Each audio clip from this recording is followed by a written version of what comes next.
তারা হিন্দু হলেও তারা আমাদের এই ঈদ মিলন উৎসবে আছে। এটা হচ্ছে আমাদের সম্প্রীতি। আজকে আমি অবাক হয়ে যাচ্ছি, যখন হিন্দু ভাই বোনেদের যখন দুর্গাপূজা হচ্ছে আমরা যাই কি করি, আমরা তো সেখানে গিয়ে তাদের একটা ফিতে কেটে দিলাম, কি একটা প্রদীপ জ্বালালাম, এইটুকু। তাই বলে আজকে দুটো একটা ভণ্ড বলছে আমাদের বউ নাকি তালাক হয়ে গেছে, আমরা নাকি আর মুসলমান নেই। দুটো একটা কাপুরুষ এই ধরনের কথা বলছে। দুটো একটা কাপুরুষ তারা বলছে নাকি আমরা নাকি সেখানে গিয়ে নাকি সেজদা করি। একটা দেখাতে পারবে? যারাই কথা বলছে সেই জানোয়ার গুলোকে বলি, একটা যদি কোনো জায়গায় দেখাতে পারে যে আমরা কোন জায়গায় সেজদা করেছি, আমরা রাজনীতি তো দূরের কথায় পৃথিবীতে পর্যন্ত থাকবো না। ভাবতে পারেন কি ধরনের নোংরামি হচ্ছে। আসলে বিভিন্ন ভাবে দুটো একটা জানোয়ার আছে, যে জানোয়ার গুলো এই আইএসএফ এর জানোয়ার, তারা এই ধরনের মিথ্যা কথা বলে আজকে বিভ্রান্ত করছে। আজকে আমি ভাঙড়ের সংখ্যালঘু মুসলমানদের অনুরোধ করব, এই দুটো একটা জানোয়ারেরা চায় বাংলার সাম্প্রদায়িক দাঙ্গা বাঁধাতে। বিজেপি আরএসএস যেমন চাইছে বাংলার সংখ্যালঘু সম্প্রদায়ের মধ্যে বা সংখ্যালঘু এবং সংখ্যাগুরুদের মধ্যে দাঙ্গা বাঁধাতে, এই জানোয়ার গুলো এখনো চাইছে যে এখানে সাম্প্রদায়িক দাঙ্গা বাঁধাতে। আমাদের তার লড়াইটা করতে হবে। আমরা নাকি কোপালে নাকি তিলক কাটি।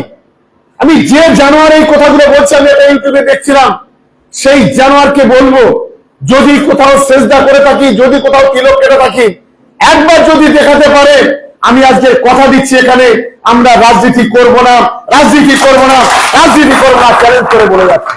আমি আজকে সংখ্যালঘু মিটিং বলে এই কথাগুলো বলছি, কারণ আজকে বিজেপির সঙ্গে সলা পরামর্শ করে বাংলাকে ধ্বংস করতে চাইছে। একজন আছে 15 বছর ধরে দিদিকে ব্ল্যাকমেল করেছে, দিদিকে ব্ল্যাকমেল করে কোটি কোটি টাকা কামিয়েছে, তার সাক্ষী আমরা। আজকে যখন কাসেম সিদ্দিকী যখন আমাদের দলে এলো, তখন কারো কাবার একটু জ্বালা করছে, কি ঠিক বলছো তো নাকি?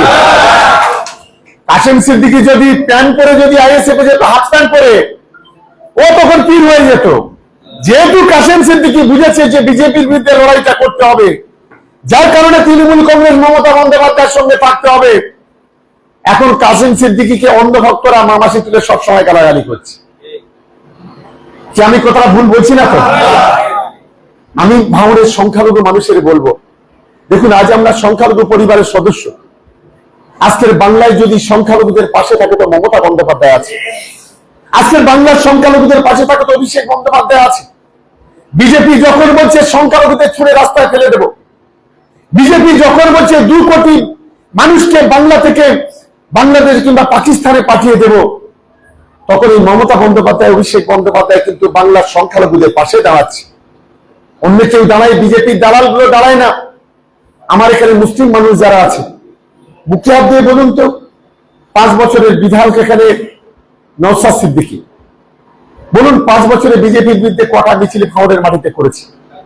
কখনো নোটবন্দি হয়েছে, কখনো এনআরসি হয়েছে, কখনো সিএ হয়েছে, ওয়াকফ কেলেঙ্কারি হয়েছে, নিত্য প্রয়োজনীয় জিনিসের দাম বাড়িয়েছে, দেশ জুড়ে হিন্দু মুসলমানদের মধ্যে অরাজকতা তৈরি করেছে, গোটা দেশ জুড়ে সংখ্যালঘুদের অত্যাচার হয়েছে। তুমি বলো আমি মুসলমানদের রক্ষাকর্তা, মুসলমানদের নেতা? বিজেপির বিরুদ্ধে কটা লোক নিয়ে রাস্তায় নেমে মিছিল করেছো? বিজেপির বিরুদ্ধে কটা স্লোগান দিয়েছো? একটা বার দেখাও।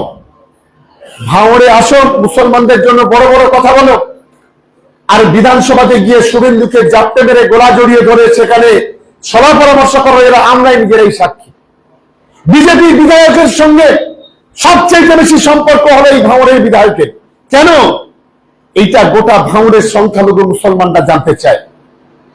তাই আমি বিস্তারিত ভাবে আগামী রবিবার দিন সকাল 10টায় আমাদের ভাঙড় বিধানসভার যারা সংখ্যালঘু নেতৃত্ব আছে, আমরা প্রত্যেককে ফোন করে আমরা জানিয়ে দেব। অঞ্চলে অঞ্চলে গিয়ে তাদের সঙ্গে এর মাঝখানে একদিন আমি বৈঠকটা করে নেব।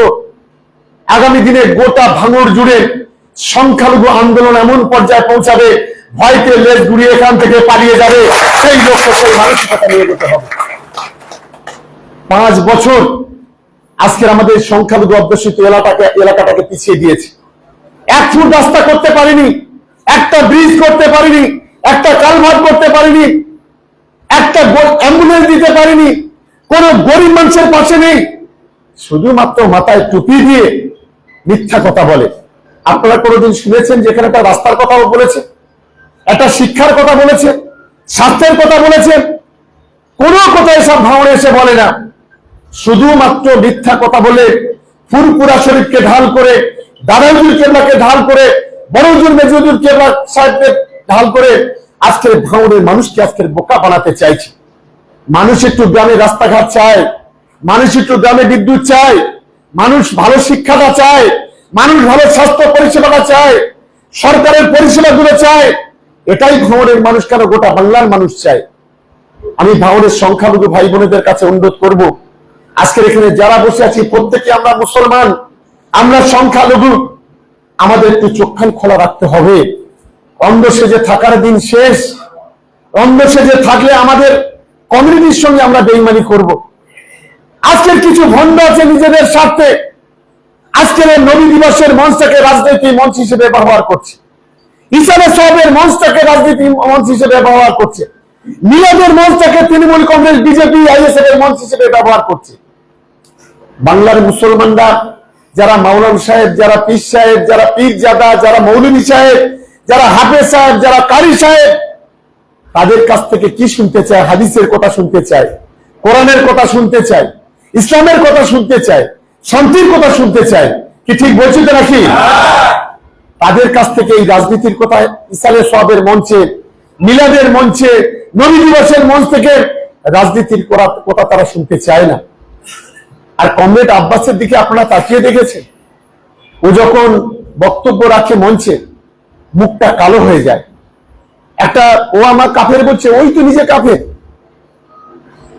ও আমাকে মুনাফিক বলে, যে মুনাফিক না হয় সে কখন মুনাফিক বলতে পারে না। যে বলে আমার নামে দরুদ পড়ো, আমি এখানে যত মুসলমান ভাই আছি, এক নবীজি ছাড়া কারোর নামে দরুদ পড়া যায়? জোরে বলবেন হাত তুলে। নবীজি ছাড়া কারোর নামে দরুদ পড়া যায় না। আর বলে আমার নামে দরুদ পড়তে হবে। আমার কাছে সেই রেকর্ডিংটা আছে, আমি রেকর্ডিংটা পরের দিন শোনাবো আপনাকে। বলে আমি নূরের তৈরি। ভাবতে পারছেন কোন জায়গাটা নিয়ে যাচ্ছে? বলছে আমার মুখের দিকে তাকালে ছোটখাটো করে মাপ হয়ে যাবে। ভাবতে পারছেন? বলছে 10টা জলসা করবো, 10টাতে 10 লাখ, 5 লাখ কে দিবি, 5 লাখ আমাকে দিবি। এ কোন ধরনের ব্যবসা? ভাবতে পারছেন? ও যখন কোন মিটিং করবে, সেই মিটিং এ না গেলে নাকি সে কাফের হবে, আর তার যে জানাজা পড়াবে সে কাফের হবে। কোন হাদিসে, কোন কোরআনে লেখা আছে?